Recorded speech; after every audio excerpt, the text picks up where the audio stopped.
അമൃത് Veni life quit presents daily news സായാഹ്ന വാർത്തകൾ powered by Pulimoottil silks KSFE in association with Joy Alukkas. ഇത്തവണ first അടിക്കില്ലേ നമ്മള്?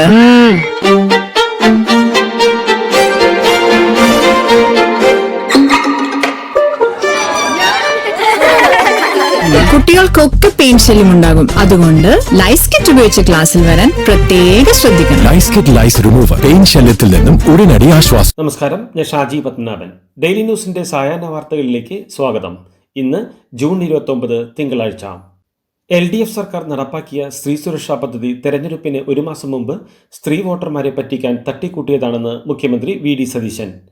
ആദ്യഘട്ട സഹായ വിതരണം നടത്തിയതിലും ഗുണഭോക്താക്കളെ തിരഞ്ഞെടുത്തതിലും അപാകതകളുണ്ട്. CPM ലോക്കൽ കമ്മിറ്റിയാണ് ഗുണഭോക്താക്കളെ തിരഞ്ഞെടുത്തത്. അത് വിശദമായി പരിശോധിക്കുമെന്നും മുഖ്യമന്ത്രി നിയമസഭയിൽ പറഞ്ഞു. പദ്ധതി സർക്കാർ അട്ടിമറിക്കുകയാണെന്ന് ആരോപിച്ച് പ്രതിപക്ഷത്തെ AC മൊയ്തീൻ നൽകിയ അടിയന്തര പ്രമേയ നോട്ടീസ് തള്ളിക്കൊണ്ട് സംസാരിക്കുകയായിരുന്നു മുഖ്യമന്ത്രി. 14 ലക്ഷം സ്ത്രീകളുടെ ക്ഷേമ പദ്ധതി സർക്കാർ അട്ടിമറിക്കുകയാണെന്ന് മൊയ്തീൻ ആരോപിച്ചു. സ്ത്രീപക്ഷമെന്ന് അവകാശപ്പെട്ട LDF ആശാവർക്കർമാരോട് എന്തെല്ലാമാണ് ചെയ്തതെന്ന് മുഖ്യമന്ത്രി VD സതീശൻ നിയമസഭയിൽ. സ്ത്രീപക്ഷമായിരുന്നെങ്കിൽ ഭരണം തുടങ്ങുമ്പോഴാണ് സ്ത്രീ സുരക്ഷാ പദ്ധതി നടപ്പാക്കേണ്ടിയിരുന്നത്, ഇറങ്ങിപ്പോകുമ്പോഴല്ല. ക്ഷേമ പെൻഷൻ 2500 രൂപയാക്കി വർദ്ധിപ്പിക്കുമെന്ന് പ്രകടന പത്രികയിൽ വാഗ്ദാനം ചെയ്തിരുന്ന LDF സർക്കാർ പഞ്ചായത്ത് തെരഞ്ഞെടുപ്പിന് തൊട്ടുമുമ്പാണ് 400 രൂപ വർദ്ധിപ്പിച്ച് 2000 രൂപയാക്കിയത്. അതും കടമെടുത്താണ് കൊടുത്തത്. അതിൻ്റെ ബാധ്യതയെല്ലാം ഈ സർക്കാരിൻ്റെ തലയിലാണ്, മുഖ്യമന്ത്രി പറഞ്ഞു. കേന്ദ്ര സർക്കാരിൻ്റെ പദ്ധതിയായ PM ശ്രീ നടപ്പാക്കിയില്ലെങ്കിൽ SSK ഉൾപ്പെടെ 2000-ഓളം കോടി രൂപ സംസ്ഥാനത്തിന് നഷ്ടമാകുമെന്ന് വിദ്യാഭ്യാസ മന്ത്രി N ഷംസുദ്ദീൻ. പണം നഷ്ടമാകാതിരിക്കാൻ കരാർ ഒപ്പിടാൻ LDF സർക്കാർ നിർബന്ധിതമായതാണെന്നും മന്ത്രി പറഞ്ഞു. PM ശ്രീ ഒപ്പിട്ടാൽ 152 ബ്ലോക്കുകളിൽ 34 സ്കൂളുകൾക്ക് ഓരോ കോടി രൂപ കിട്ടും. 3 വർഷം 1000 കോടിയോളം രൂപ ഈ ഇനത്തിൽ ലഭിക്കും. ഒപ്പിടാത്തതിൻ്റെ പേരിൽ മറ്റ് കേന്ദ്ര ഫണ്ടുകളും അന്യായമായി തടഞ്ഞുവെച്ചു. ഈ ഫണ്ടുകൾ കിട്ടാനാണ് കഴിഞ്ഞ സർക്കാർ ഒപ്പിടാൻ നിർബന്ധിതമായതെന്ന് മന്ത്രി നിയമസഭയിൽ പറഞ്ഞു. ഊരാളുങ്കലിനെ പിന്തുണച്ച് സർക്കാർ നിയമസഭയിൽ. പൊതുമരാമത്ത് വകുപ്പിൻ്റെ പദ്ധതികൾ നടപടിക്രമങ്ങൾ പാലിക്കാതെ ഊരാളുങ്കൽ സൊസൈറ്റിക്ക് നൽകിയതായി ശ്രദ്ധയിൽപ്പെട്ടിട്ടില്ലെന്ന് മരാമത്ത് മന്ത്രി PK ബഷീർ. പരാതികൾ ലഭിച്ചാൽ അന്വേഷിക്കുമെന്നും മന്ത്രി നിയമസഭയിൽ പറഞ്ഞു. ഊരാളുങ്കലിൻ്റേത് നിലവാരമുള്ള പ്രവർത്തികളാണ്. ക്രമവിരുദ്ധമായി ഒന്നും ഊരാളുങ്കലിന് നൽകിയിട്ടില്ല. കോൺഗ്രസിൻ്റെ VT ബൽറാം ഉന്നയിച്ച ചോദ്യത്തിന് മറുപടി നൽകുകയായിരുന്നു മന്ത്രി. ഊരാളുങ്കലിനെ വഴിവിട്ട് കരാറുകൾ നൽകിയെന്ന് പ്രതിപക്ഷത്തായിരുന്നപ്പോൾ UDF ആരോപിച്ചിരുന്നു. CPM സംസ്ഥാന നേതൃത്വത്തിനെതിരെ ഗുരുതര ആരോപണവുമായി എൻഫോഴ്സ്മെന്റ് ഡയറക്ടറേറ്റ്. ഉദ്യോഗസ്ഥർക്കെതിരെ നടന്ന അക്രമം ഉന്നത നേതാക്കൾ ഉൾപ്പെട്ട ഗൂഢാലോചനയുടെ ഭാഗമാണെന്നും നേതാക്കളുടെ പ്രകോപനപരമായ പ്രസംഗങ്ങൾ അണികൾക്കുള്ള സിഗ്നലായിരുന്നുവെന്നും ED കോടതിയിൽ സമർപ്പിച്ച റിപ്പോർട്ടിൽ പറയുന്നു. എൻഫോഴ്സ്മെന്റ് ഉദ്യോഗസ്ഥരെ ആക്രമിച്ച കേസിലെ പ്രതിക്ക് അനുകൂല നിലപാടെടുത്തിട്ടില്ലെന്ന് പ്രോസിക്യൂട്ടർ സ്ഥാനത്ത് നിന്ന് സർക്കാർ മാറ്റിയ ഗീനാകുമാരി. പോലീസ് നൽകിയ റിപ്പോർട്ട് അനുസരിച്ചാണ് കോടതിയിൽ വാദിച്ചതെന്നും താൻ ഒരു വീഴ്ചയും വരുത്തിയിട്ടില്ലെന്നും ഗീനാകുമാരി ഫേസ്ബുക്കിൽ കുറിച്ചു. തിരുവനന്തപുരം കോർപ്പറേഷനിലെ അവിശ്വാസ പ്രമേയ നീക്കത്തിൽ നിന്ന് UDF പിന്മാറി. CPMന്റെ പിന്തുണ ലഭിക്കില്ലെന്ന് ഉറപ്പായതോടെയാണ് പിന്മാറ്റം. ഇതോടെ നേരിയ ഭൂരിപക്ഷത്തിൽ ഭരിക്കുന്ന BJPക്ക് ആശ്വാസമായെങ്കിലും കാപ്പ കേസിൽ ജയിലിലുള്ള BJP കൗൺസിലർ സുഗതൻ രാജിവെക്കണമെന്ന് ആവശ്യപ്പെട്ട് പ്രതിഷേധം ശക്തമാക്കാൻ പ്രതിപക്ഷം തീരുമാനിച്ചിട്ടുണ്ട്. പ്രതിപക്ഷ നേതാവ് പിണറായി വിജയന്റെ ഡൽഹിയിൽ നിന്ന് കേരളത്തിലേക്കുള്ള വിമാനയാത്ര മുടങ്ങിയ സംഭവത്തിൽ ഡൽഹി കേരള ഹൗസിലെ പ്രോട്ടോകോൾ ഓഫീസർ R ശ്രീകുമാറിനെ സസ്പെൻഡ് ചെയ്തു. കണ്ണൂർ കീഴാറ്റൂർ വയൽക്കിളി സമരത്തിൽ അറസ്റ്റിലായ 28 പ്രതികളെയും തളിപ്പറമ്പ് 1ാം ക്ലാസ് മജിസ്ട്രേറ്റ് കോടതി വെറുതെ വിട്ടു. സുരേഷ് കീഴാറ്റൂർ ഉൾപ്പെടെയുള്ളവരെയാണ് വെറുതെ വിട്ടത്. ദേശീയപാതയ്ക്ക് ഭൂമി ഏറ്റെടുക്കാൻ എത്തിയ ഉദ്യോഗസ്ഥരെ 2018 മാർച്ച് 14 തടഞ്ഞ് പ്രതിഷേധിച്ചത്.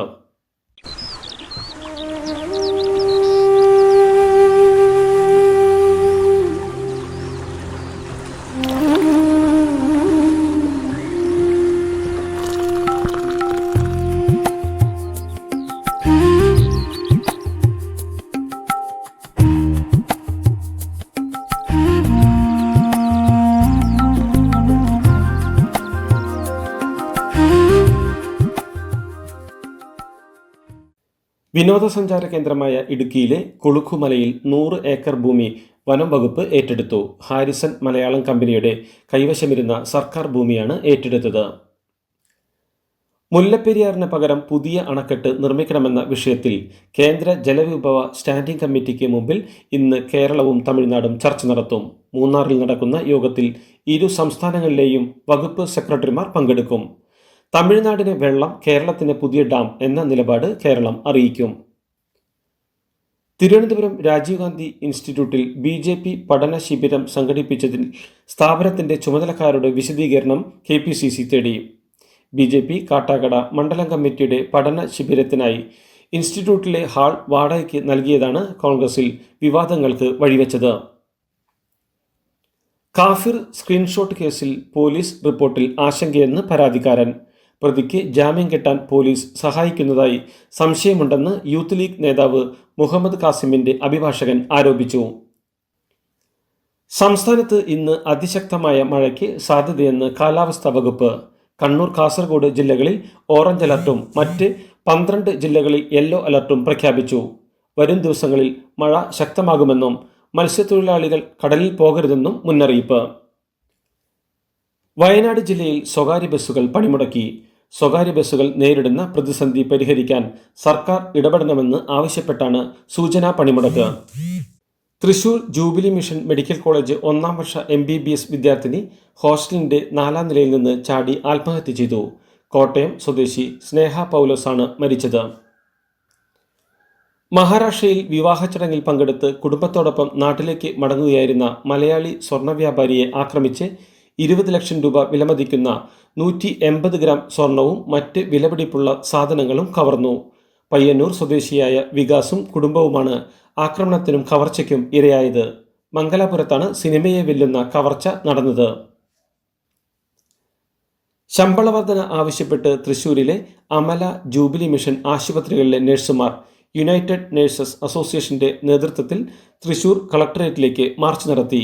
ഇന്നലെ UNA പ്രവർത്തകർ ബിഷപ്പ് ഹൗസ് റോഡ് ഉപരോധിച്ചിരുന്നു. പ്രതിഷേധം പുലർച്ചെ 3 വരെ നീണ്ടു. പ്രമുഖ മാധ്യമപ്രവർത്തകനും മലയാളിയുമായ R. രാജഗോപാലിനെ SIRലൂടെ വോട്ടവകാശം നിഷേധിച്ചതിനു പിറകെ പാസ്പോർട്ട് പുതുക്കലും നിഷേധിച്ചു. 2002 വോട്ടർ പട്ടികയിൽ രാജഗോപാലിന്റെയോ അച്ഛന്റെയോ പേരിലെന്ന കാരണം ചൂണ്ടിക്കാട്ടിയാണ് വോട്ടവകാശം നിഷേധിച്ചത്. കൊൽക്കത്തയിലെ ബാലിഗഞ്ച് മണ്ഡലത്തിലാണ് രാജഗോപാലിന് വോട്ടുണ്ടായിരുന്നത്. സുപ്രീം കോടതി നിയോഗിച്ച ട്രൈബ്യൂണലിനെ പരാതി നൽകി കാത്തിരിക്കുകയാണ് രാജഗോപാൽ. സംഭവത്തിൽ കോൺഗ്രസ് അടക്കമുള്ള പ്രതിപക്ഷ കക്ഷികൾ ശക്തമായി പ്രതിഷേധിച്ചു.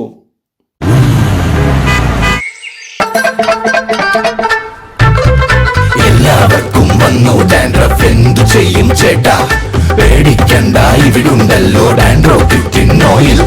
ഉടനടി മാറും താരൻ, ഉപയോഗിക്കൂ വേഗം. Amritveni Dandroquit, the ultimate dandruff solution. Ayodhya ക്ഷേത്രക്കൊള്ളക്കേസിൽ VHP ഉപാധ്യക്ഷനും ട്രസ്റ്റ് ജനറൽ സെക്രട്ടറിയുമായ ചമ്പത് റായിയെ ചോദ്യം ചെയ്തു. അനിൽ മിശ്രയെയും മറ്റും ഉടൻ ചോദ്യം ചെയ്യും. കൊള്ളയെക്കുറിച്ച് RSSും അന്വേഷണം ആരംഭിച്ചിട്ടുണ്ട്. RSS തലവൻ മോഹൻ ഭാഗവതിന്റെ നിർദ്ദേശപ്രകാരം ഉത്തർപ്രദേശ് മേഖലാ പ്രചാരക് അന്വേഷണത്തിനായി അയോധ്യയിലെത്തി. ജൂലൈ 11 നടക്കുന്ന ട്രസ്റ്റ് യോഗത്തിൽ ക്ഷേത്രക്കൊള്ളയിൽ നടന്നത് എന്തെല്ലാമെന്ന് വിശദീകരിക്കണമെന്ന് രാജിവെച്ച ട്രസ്റ്റ് ജനറൽ സെക്രട്ടറി ചമ്പത് റായിയോട് ആവശ്യപ്പെട്ടിട്ടുണ്ട്. വിദേശ സന്ദർശനം കഴിഞ്ഞ് പ്രധാനമന്ത്രി നരേന്ദ്രമോദി മടങ്ങിയെത്തിയാലുടൻ ട്രസ്റ്റ് പുനഃസംഘടിപ്പിക്കും. ബാംഗ്ലൂരു നഗരത്തിലെ ഗതാഗതക്കുരുക്ക് പരിഹരിക്കാൻ ഹെബ്ബാൾ ജംഗ്ഷനിൽ നിന്ന് മേക്രി സർക്കിൾ വരെ 6 വരി തുരങ്കപാത നിർമ്മിക്കുന്നു.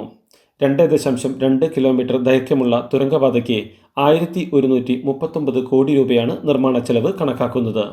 മുഖ്യമന്ത്രി DK ശിവകുമാർ ഞായറാഴ്ച പദ്ധതിയുടെ കല്ലിടൽ കർമ്മം നിർവഹിച്ചു. തമിഴ്നാട്ടിൽ ഉപതെരഞ്ഞെടുപ്പുകൾ വരാനിരിക്കെ പിന്തുണയ്ക്കുന്ന രാഷ്ട്രീയ പാർട്ടി നേതാക്കളുടെ യോഗം വിളിച്ച് മുഖ്യമന്ത്രി C. ജോസഫ് വിജയ് മറ്റന്നാൾ യോഗം ചേരുമെന്ന് TVK അറിയിച്ചു.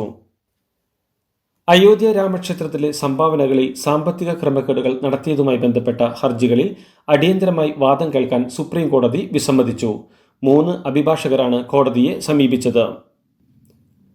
പശ്ചിമേഷ്യയെ യുദ്ധഭീതിയിലാഴ്ത്തിയ അമേരിക്ക-ഇറാൻ സംഘർഷം അവസാനിക്കുന്നു. നേരിട്ടുള്ള ഏറ്റുമുട്ടലുകൾ ഒഴിവാക്കാൻ ഇരുപക്ഷവും ധാരണയിലെത്തിയതായും സംഘർഷം ലഘൂകരിക്കാൻ ഖത്തറിലെ ദോഹയിൽ ഇന്ന് സമാധാന ചർച്ച നടന്നേക്കും. ഹോർമുസ് കടലിടുക്കിന്റെ പൂർണ്ണമായ സുരക്ഷാ ഉത്തരവാദിത്തം ഇറാന് മാത്രമാണെന്ന് ഇറാന്റെ വിദേശകാര്യമന്ത്രി അബ്ബാസ് അരാഗ്ചി. ഇറാൻ നിർദ്ദേശിക്കുന്ന റൂട്ട് മറികടക്കാൻ ശ്രമിച്ചാൽ തിരിച്ചടിയുണ്ടാകുമെന്നും അദ്ദേഹം മുന്നറിയിപ്പ് നൽകി. ഇറാനിൽ നിന്ന് ക്രൂഡ് ഓയിൽ ഇറക്കുമതി ചെയ്യാൻ ഇന്ത്യ ചർച്ച തുടങ്ങി. അമേരിക്കൻ വിലക്ക് നീങ്ങിയ സാഹചര്യത്തിൽ ഇന്ത്യക്ക് ക്രൂഡ് ഓയിൽ നൽകാൻ താൽപ്പര്യമുണ്ടെന്ന് ഇറാൻ അറിയിച്ചു. അന്താരാഷ്ട്ര നിരക്കിനേക്കാൾ $3-4 കുറഞ്ഞ നിരക്കിൽ ഇന്ത്യക്ക് ക്രൂഡ് ഓയിൽ നൽകാമെന്ന് ഇറാൻ അറിയിച്ചെന്ന് റോയിട്ടേഴ്സ് റിപ്പോർട്ട് ചെയ്തു. പ്രധാനമന്ത്രി നരേന്ദ്രമോദി സീഷെൽസിലെ വിക്ടോറിയയിൽ നടന്ന സുവർണ ജൂബിലി ദേശീയ ദിന പരേഡിൽ മുഖ്യാതിഥിയായി പങ്കെടുത്തു. ഇന്ത്യൻ സായുധ സേനയുടെ മാർച്ചിംഗ് ഗ്രൂപ്പും 2 നാവികസേനാ കപ്പലുകളും ഈ മാർച്ചിൽ അണിനിരന്നു. സീഷെൽസിലെ ഇന്ത്യൻ സമൂഹത്തെയും മോദി ഇന്ന് കാണും. ഫ്രാൻസിന്റെ കിഴക്കൻ മേഖലയിൽ സ്കൈ ഡൈവിംഗ് സംഘവുമായി പുറപ്പെട്ട വിമാനം തകർന്ന് 11 പേർക്ക് ദാരുണാന്ത്യം. വിമാനത്തിലുണ്ടായിരുന്ന പൈലറ്റും 10 യാത്രക്കാരുമാണ് കൊല്ലപ്പെട്ടത്. പാകിസ്ഥാനിലെ കറാച്ചിയിൽ നടത്തിയ ആക്രമണത്തിന് അഫ്ഗാൻ അതിർത്തി കടന്ന് പാകിസ്ഥാന്റെ തിരിച്ചടി. ആക്രമണത്തിൽ 29 ഭീകരരെ വധിച്ചതായി പാകിസ്ഥാൻ അവകാശപ്പെട്ടു. അതേസമയം പാകിസ്ഥാൻ സാധാരണക്കാർ ഉൾപ്പെടെയുള്ളവരെയാണ് കൊലപ്പെടുത്തിയതെന്ന് അഫ്ഗാനിലെ താലിബാൻ ഭരണകൂടം. ആദ്യ ലോകകപ്പിൽ തന്നെ നോക്കൌട്ട് ഘട്ടത്തിലേക്ക് യോഗ്യത നേടി കായിക ലോകത്തെ ഞെട്ടിച്ച കേപ്പ് വെർദ ടീമിനെ പിടിച്ചുലച്ച് വൻ വിവാദം. നോക്കൌട്ട് പോരാട്ടത്തിൽ നിലവിലെ ചാമ്പ്യന്മാരായ അർജന്റീനയെ നേരിടാൻ ദിവസങ്ങൾ മാത്രം ബാക്കി നിൽക്കെ കേപ്പ് വെർദ നായകനും ഫോർവേഡുമായ റയാൻ മെൻഡസിനെതിരെ ബലാത്സംഗ കേസിൽ അന്വേഷണം ആരംഭിച്ചു. ബ്രസീലിയൻ ഫുട്ബോൾ ഇതിഹാസം റൊണാൾഡോ നസാരിയോ ലയണൽ മെസ്സിയെ ചരിത്രത്തിലെ ഏറ്റവും മികച്ച കളിക്കാരനായി പ്രശംസിച്ചു. കിലിയൻ എംബാപ്പയുടെ വേഗതയും കളിശൈലിയും തന്റെ പ്രതാപകാലത്തെ ഓർമ്മിപ്പിക്കുന്നുവെന്നും അദ്ദേഹം അഭിപ്രായപ്പെട്ടു. ഇതോടുകൂടി ഡെയിലി ന്യൂസിന്റെ ഇന്നത്തെ സായാഹ്ന വാർത്തകൾ സമാപിക്കുന്നു. ഡെയിലി ന്യൂസിന് വേണ്ടി വാർത്തകൾ വായിച്ചത് ഷാജി പത്മനാഭൻ. DailyNewsLive.in വാർത്തകൾ വിരൽ തുമ്പിൽ.